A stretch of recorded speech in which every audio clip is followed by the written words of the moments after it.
Sebuah kolom udara berbentuk belalai terbentuk di bawah awan. Detik-detik fenomena alam yang terjadi di Maros, Sulawesi Selatan ini direkam warga. Setelah membesar, ujung kolom udara berputar ini akhirnya menyentuh tanah. Berawal di lahan sawah, pusaran mini tornado ini akhirnya memasuki daerah permukiman. Akibatnya sekitar 50 rumah di Kelurahan Baju Bodoa dan Baji rusak. Kerusakan umumnya terjadi pada dinding dan atap rumah. Saja itu terputar itu macam angin. Iya, sekali hujan angin saja terputar. Terpusing iya. Kerusakannya itu Pak umumnya parah karena umumnya atap rumah warga itu terangkat, hilang. Bahkan kita bisa lihat sendiri Pak, ada yang sampai di sutet tadi. Itu menandakan bahwa memang keras anginnya. Dan ini yang paling parah Pak, yang saya datangi sekarang karena satu rumah rubuh. Ya. Badan Penanggulangan Bencana setempat terus mendata para korban dan jumlah kerugian. Dari Kabupaten Maros, Sulawesi Selatan, Wahyu Ruslan, iNews melaporkan.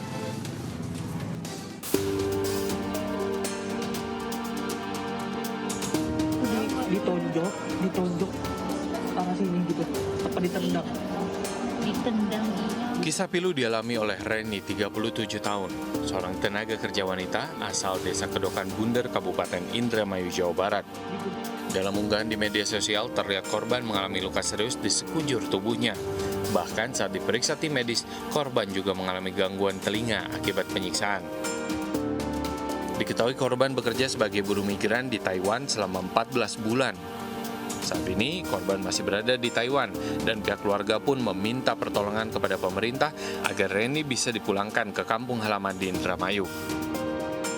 Saya langsung mengadukan pengaduan ke BP2MI Indramayu agar secepatnya memberikan pemulangan saudara Reni sambil menunggu proses hukumnya baiknya dan diberi hak-haknya Ibu Reni baik gaji maupun asuransinya. Dan saya berharap banyak kepada pemerintah Indonesia, khususnya Ibu Bupati dan Bapak Presiden, mohon dibantu pemulangan Ibu Reni ke tanah air. Saat ini pihak keluarga bersama pihak desa serta SBMI Indramayu sudah melaporkan kejadian yang dialami Reni di Taiwan kepada Badan Perlindungan Pekerja Migran Indonesia atau BP2MI. Mereka berharap Reni dapat segera pulang ke tanah air dan majikan diproses secara hukum. Dari Indramayu, Jawa Barat, Toy Iskandar, iNews melaporkan.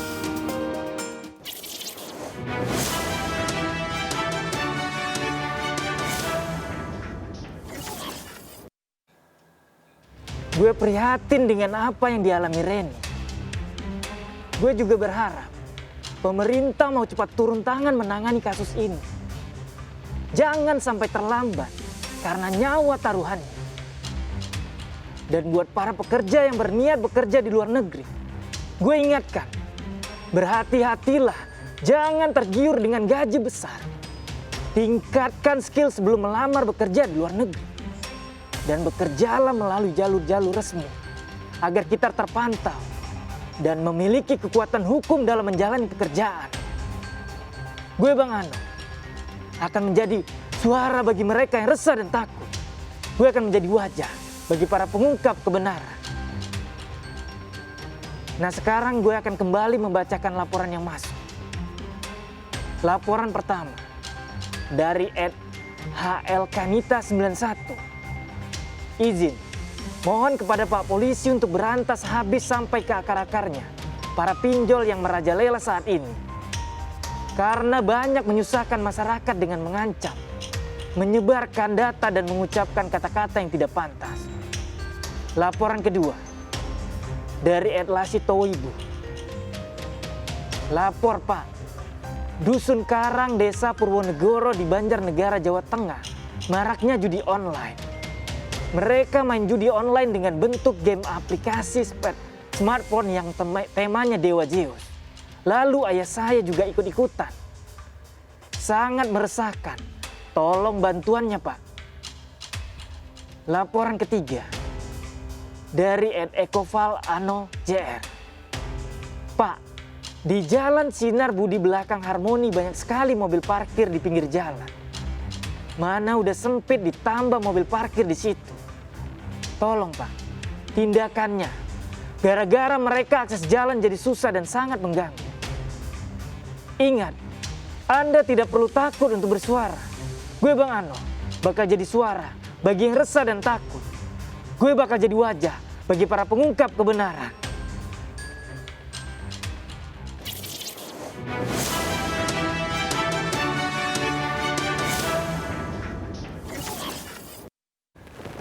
Nah, terima kasih banyak buat Bang Ano. Ini segala laporan pokoknya pemirsa boleh aduin ke kami. Nanti Betul. akan disampaikan langsung sama Bang Ano. Jadi jangan takut-takut. Betul sekali, ada banyak ya cara untuk melaporkan gitu ya melalui lapor polisi, iNews TV tentunya ya. Ya, pemirsa, ini ada mahasiswa Fakultas Teknik dan FKIP Universitas Patimura Ambon, Maluku terlibat tawuran. Iya, dan kedua kelompok mahasiswa ini saling serang dan melempar batu satu sama lain hanya karena saling ejek saat makan. Nah, lagi-lagi baper pemirsa. Informasi selengkapnya akan kami hadirkan sesaat lagi pemirsa. Tetaplah bersama kami di Lapor Polisi. Anda lapor, kami sampaikan.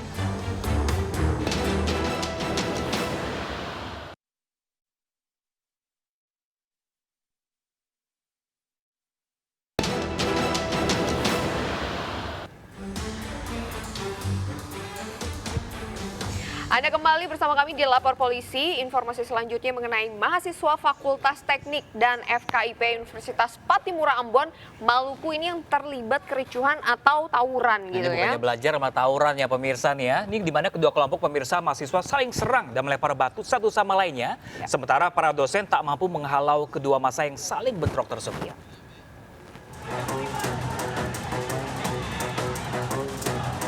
Ratusan mahasiswa dari Fakultas Teknik dan FKIP Universitas Patimura Ambon Maluku terlibat bentrok.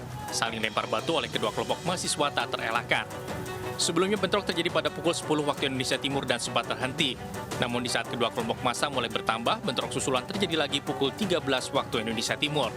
Aparat kepolisian dan dosen yang mencoba menghalau massa tak bisa berbuat apa-apa lantaran kalah jumlah. Akibat bentrokan ini sejumlah mahasiswa terluka terkena lemparan batu dan segera dibawa ke rumah sakit untuk mendapat pertolongan medis.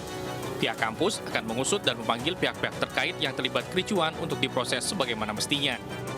Iya, ini makanya kita lagi coba cari ya bagaimana solusi untuk menyelesaikan toh. Ini kita mahasiswa, FKIP kita mahasiswa, teknik juga kita mahasiswa. Maka itu lagi bangun koordinasi ini dengan Pak Pimpinan Universitas. Sampai saat ini belum diketahui apa penyebab bentrok yang melibatkan kedua kelompok mahasiswa ini.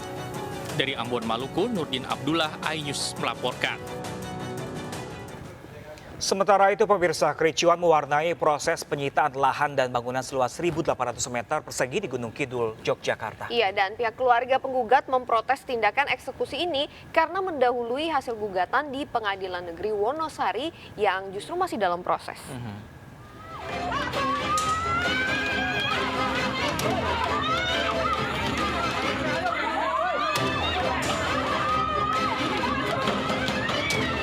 Proses penolakan eksekusi penyitaan lahan dan bangunan seluas 1.800 meter persegi milik Eko Haryanto warga Ngawe, Gunung Kidul, Yogyakarta diwarnai kericuhan.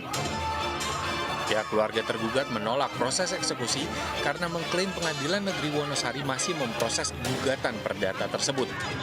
Kuasa hukum keluarga, Agus Anton Surono, mempertanyakan alasan eksekusi yang terkesan tergesa-gesa, padahal sudah ada niat baik dari pihak Eko untuk membeli kembali lahan ini dari pemenang lelang saat proses gugatan masih berjalan. Pemberitahuan, memang kita ada pemberitahuan dan kita juga menawarkan itikat baik untuk membeli kembali aset lelang, namun dari pihak pemenang lelang atau tergugat itu tidak mau menyerahkan seperti itu. Alotnya proses eksekusi yang berlangsung hingga 5 jam akhirnya membuat pihak eksekutor menunda proses penyitaan hingga keluarnya putusan PN Wonosari. Sebelumnya, diketahui Eko Haryanto melelangkan sertifikat tanah seluas 1.800 meter persegi kepada Bank BTPN Gunung Kidul. Namun, pada prosesnya, Eko mengalami kesulitan pembayaran semasa pandemi. Namun, dia menyanggupi kembali melanjutkan pembayaran cicilan di Januari 2022. Kejanggalan muncul pada saat Eko mendapati pihak Bank BTPN sudah melelang sertifikat tanahnya dan mendapati pemenang lelang atas nama Mahdian Mukaram. Kini proses gugatan masih menunggu hasil dari Pengadilan Negeri Wonosari. Dari Gunung Kidul, Yogyakarta, Kismaya Wibowo, iNews melaporkan. Dan pemirsa, informasi tadi sekaligus mengakhiri Lapor Polisi hari ini. Terima kasih sudah menyaksikan Lapor Polisi. Iya, bagi Anda yang ingin memberikan aspirasi, keluhan, laporan, dan juga apresiasi kepada pihak kepolisian di seluruh Nusantara, kami juga membuka laporan pengaduan yang bisa Anda akses kapanpun, dimanapun ya, melalui sejumlah channel kami, yaitu bisa di Instagram resmi, @lapor_polisi_iNewsTV dan juga @official iNewsTV. Nah, pemirsa, Anda juga bisa melapor pemirsa melalui alamat email kami di laporpolisi.inews@gmail.com pemirsa. Bersama saya Pram Senjaya dan rekan saya. Saya Anita Mai, kita pamit undur diri. Sampai jumpa, Lapor Polisi. Anda lapor, kami sampaikan.